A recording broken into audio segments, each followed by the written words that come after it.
Imagina, assim, uma lei criada de forma absolutamente perfeita. Ela passou por todas as comissões do Congresso, foi votada, sancionada. Uhum, tudo nos conformes, né? Exato, publicada no Diário Oficial, seguindo cada vírgula do processo democrático. Mas tem um pequeno detalhe. Essa lei exige que uma minoria da população seja escravizada. Nossa, um cenário bem pesado. Pois é. E a grande pergunta é, essa regra, que é tecnicamente irretocável na forma dela, ela é juridicamente válida? E olha, durante séculos, as maiores mentes da humanidade travaram uma guerra brutal por causa dessa exata pergunta. Com certeza. O que nos traz pro foco do nosso mergulho de hoje. Isso. E o campo de batalha dessa guerra é o que a gente chama de filosofia do direito. Porque quando a gente deixa a superfície daquelas regras do dia a dia e mergulha nesses fundamentos, Aquela ideia reconfortante de que a lei é só um manual de instruções em preto e branco meio que desaparece, né? desaparece completamente. As certezas fáceis dão lugar a uns paradoxos bem profundos. E é exatamente por isso que eu tô tão animada hoje. Nós vamos explorar um material fascinante, umas anotações muito ricas focadas no exame de ordem, a prova da OAB feita pela FGV. É um material ouro para quem está se preparando. Total, porque a missão dessas fontes não é fazer ninguém decorar qual inciso se aplica a qual caso. É desvendar o código oculto do sistema jurídico. É entender os bastidores da máquina, sabe? Uhum. E o material funciona como um mapa de sobrevivência mesmo. Ele detalha exatamente por que a banca exige que os candidatos dominem conceitos filosóficos que são bem pesados. Tipo, a diferença entre o que é válido, o que é justo e como essa estrutura toda se mantém de pé. Exatamente. E para quem acompanha a gente, seja quem está na véspera de fazer o exame ou só alguém com uma mente curiosa, entender essas bases é o que separa um mero leitor de regras de um verdadeiro operador da lógica jurídica. Ah, isso faz muito sentido. É o que permite entender o constitucionalismo contemporâneo, sabe? Especialmente no Brasil pós-88. Ajuda a sacar como aquelas engrenagens invisíveis fazem uma decisão abstrata lá num tribunal superior alterar a vida real, a economia, a sociedade. Não é um debate de Torre de Marfim, né? É a mecânica prática da nossa civilização. Perfeito. É exatamente isso. Certo. Então vamos desempacotar isso tudo. Porque antes da gente poder sequer julgar se uma lei é justa ou não, a gente precisa saber que tipo de lente metodológica a gente está usando para olhar para ela. Ah, o famoso problema das lentes. Pois é. O material aponta que o primeiro grande obstáculo de quem estuda esse tema é uma confusão clássica entre 3 disciplinas. Elas parecem irmãs gêmeas, mas fazem coisas bem diferentes. A filosofia do direito, a teoria do direito e a sociologia do direito. Isso. Eu até fiquei pensando numa analogia para a gente visualizar isso de forma mais concreta. Manda ver, eu adoro uma analogia. Então, vamos imaginar que o direito é a construção de um prédio gigante. Ok, um prédio. A teoria do direito seria o engenheiro com a planta estrutural na mão. A preocupação dele é puramente técnica, tipo, as vigas suportam o peso desse andar? O encanamento está conectado sem vazar? Entendi. O foco é na norma, na estrutura interna, na validade formal. É onde moram caras como Hans Kelsen e Norberto Bobbio. Exato. Já a sociologia do direito seria o administrador do condomínio, observando como os moradores interagem com o prédio no dia a dia. Verificando se as pessoas respeitam a regra de silêncio depois das 10 da noite, por exemplo. Uhum. Ou se o elevador atende a todos os andares ou se vive quebrado lá na base. O foco da sociologia é o fato empírico, o dado estatístico, o comportamento real. O que nos deixa com o papel da filosofia do direito nessa construção, que é o que a gente mais quer saber hoje. Pois é, e na minha analogia, a filosofia seria aquele urbanista que para do outro lado da rua, olha para a obra inteira e questiona os próprios motivos da construção. Tipo, por que escolhemos construir esse prédio exatamente neste bairro? Perfeito. Ou é legítimo que algumas pessoas tenham o privilégio de morar na cobertura ensolarada, enquanto outras ficam espremidas nos estúdios úmidos no subsolo? Nossa, genial essa analogia. O que é fascinante aqui é que a filosofia não quer saber se a viga aguenta o peso ou se o vizinho faz barulho. Ela investiga a essência, a legitimidade. Os valores que sustentam o projeto todo, né? E se o engenheiro tentar usar dados de comportamento social para calcular a espessura da viga, o prédio cai. Cai, com certeza.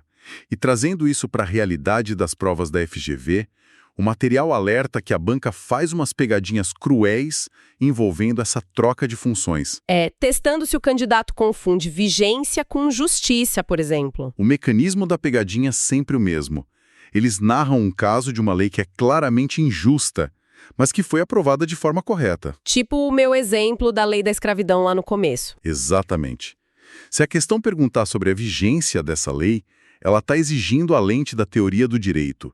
A lei está vigente e ponto final. Mas na hora da prova o nervosismo bate, a pessoa fica revoltada com a injustiça do caso. E aí marca a alternativa que diz que a lei é inválida. Acaba aplicando sem querer a lente da filosofia que busca a justiça. Ou, pior, aplica da sociologia e diz que a lei não vale porque ninguém obedece na prática, focando na eficácia. É tipo o morador reclamar com o engenheiro que o vizinho não dá bom dia.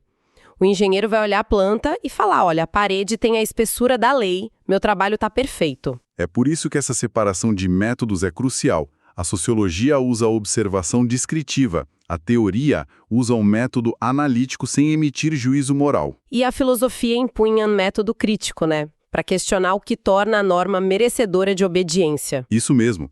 E já que a filosofia lida com essa legitimidade profunda, a gente precisa entender como ela investiga isso na prática. O que nos leva para os métodos dos filósofos. E o material traz uma revelação que eu achei bem curiosa.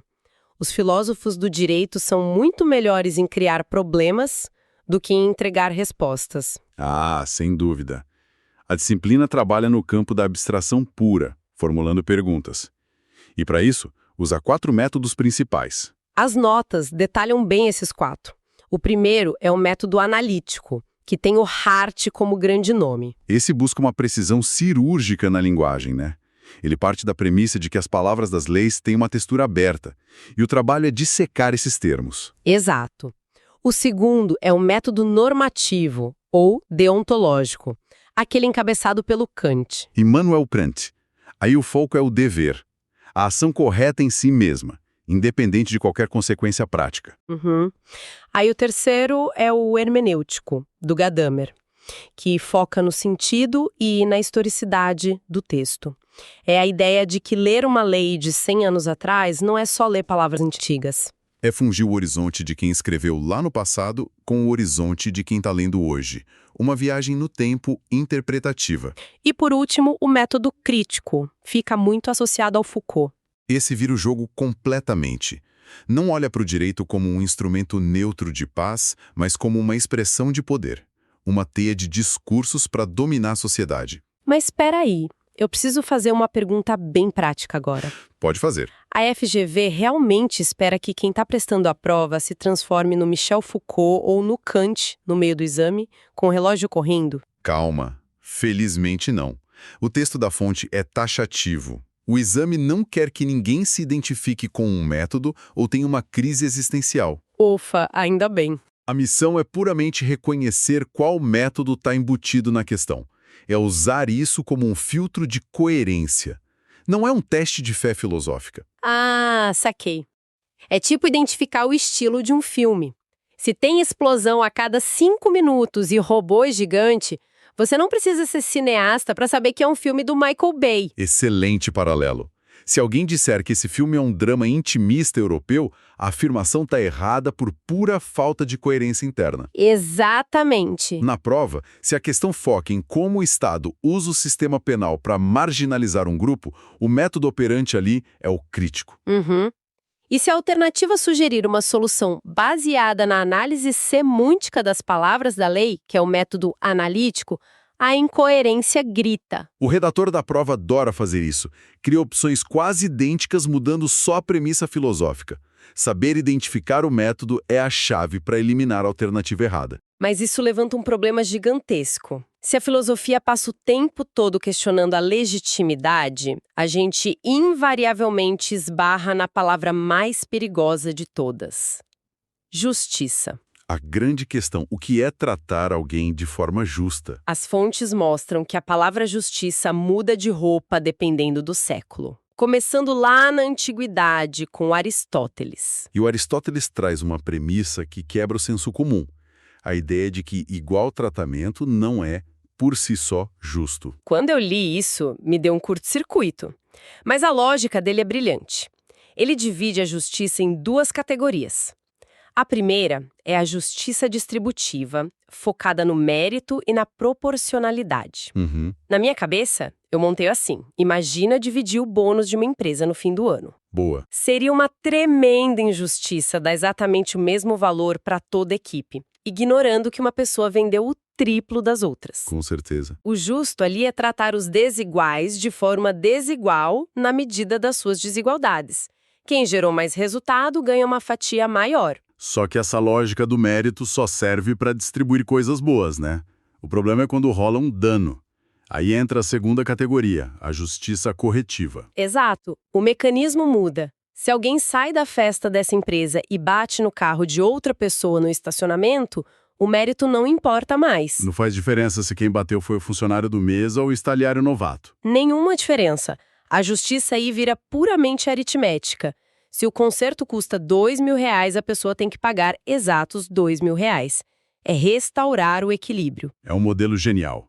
Mas a transição para a modernidade trouxe dilemas que essa matemática do Aristóteles não conseguia resolver sozinha. Porque a fundamentação mudou, né? Sim, mudou para conceitos de razão e liberdade. E a gente vê o choque entre duas novas visões. De um lado, o utilitarismo do Bentham e do Mill. A justiça focada na consequência. A maior felicidade para o maior número de pessoas. Isso. Mas tem um risco gigantesco aí, que é sacrificar as minorias. É a matemática fria. O utilitarismo puro puxa a alavanca do sacrifício sem piscar se a planilha disser que o saldo é positivo para a maioria. E é exatamente contra essa visão que o Kant entra com a justiça deontológica. Para ele, a moral não depende da consequência, depende do dever universal. O respeito à dignidade humana, né? A pessoa como um fim em si mesma e nunca como um instrumento para salvar outras. Exato. Essa é a base dos direitos humanos modernos que chovem nas provas da OAB. Mas o material também avança para a contemporaneidade. E aí entra o John Rawls com a ideia de equidade. O Rawls é presença garantida nos exames. Ele traz aquele experimento mental famoso. O véu da ignorância. Eu acho esse conceito fantástico. Explica para o pessoal como funciona. Imagina um grupo encarregado de escrever todas as leis de uma nova sociedade. Só que todos eles estão cobertos por um véu de amnésia. Eles não sabem nada sobre eles mesmos. Nada. Não sabem se vão nascer ricos, pobres, a etnia, o gênero, se vão ter saúde ou não. É uma empatia fabricada pelo medo, na verdade. Pois é. Operando no desconhecido, qualquer um agiria de forma conservadora. Como você pode acabar nascendo na base da pirâmide, você cria regras que protejam os mais vulneráveis. O que faz o Rawls aceitar que existam desigualdades, desde que elas beneficiem os menos favorecidos e que todo mundo tenha igualdade de oportunidades. Claro que os críticos comunitaristas vieram logo depois dizendo que focar só em dinheiro ignora o reconhecimento social das identidades. E o candidato precisa saber ler a questão e sintonizar nessa frequência. Se fala de consequências globais, é o utilitarismo. Se fala do dever inegociável, é Kant. Se busca regras imparciais para proteger vulneráveis, Rawls. E se fala de valorizar minorias, vamos para os comunitaristas. Mas nota como tudo isso cria uma instabilidade assustadora. É, porque se a humanidade não consegue concordar sobre o que é justiça, de Aristóteles a Rawls, o que acontece quando a gente cria leis baseadas nessa moralidade instável? O que nos empurra para o clímax do nosso debate de hoje. O tema que mais cai na OAB. A disputa entre direito e moral. A grande pergunta. O direito precisa ser moral para ser válido? O positivismo ou a tese da separabilidade, defendida pelo Kelsen e pelo Hart. Que diz que a validade jurídica independe do conteúdo moral. Certo. Exatamente. Para eles, o sistema é uma pirâmide formal. A norma é válida se foi criada pela autoridade certa, seguindo o rito de uma norma superior. Mas, gente, isso soa extremamente perigoso. Dizer que a validade de uma lei não tem nada a ver com a moral é dar um passe livre para ditaduras, não é? É a crítica mais pesada que eles recebem. Mas aí a gente tem que fazer um esclarecimento crucial que as fontes destacam bem. De que o Kelsen não odiava a moral. Perfeito. É um erro super comum. Kelsen não achava a moral irrelevante para a vida. Ele só não queria que ela definisse o que está ou não na hierarquia normativa. Separar as pastas no computador mental, né? A pasta da regra técnica e a pasta das crenças morais. Ele não deletou o arquivo da moral, só guardou em outro lugar. Ótima metáfora. Ele queria uma ciência pura. Se a validade depender de ser justo e a justiça muda toda hora, o sistema jurídico vira um caos. Mas o outro lado do ringue tem o justnaturalismo, com a tese da conexão necessária. Que inverte essa pirâmide completamente. Para eles, não existe lei válida que seja intrinsecamente imoral. A justiça é o próprio critério de validade. Uma lei cruel não é lei.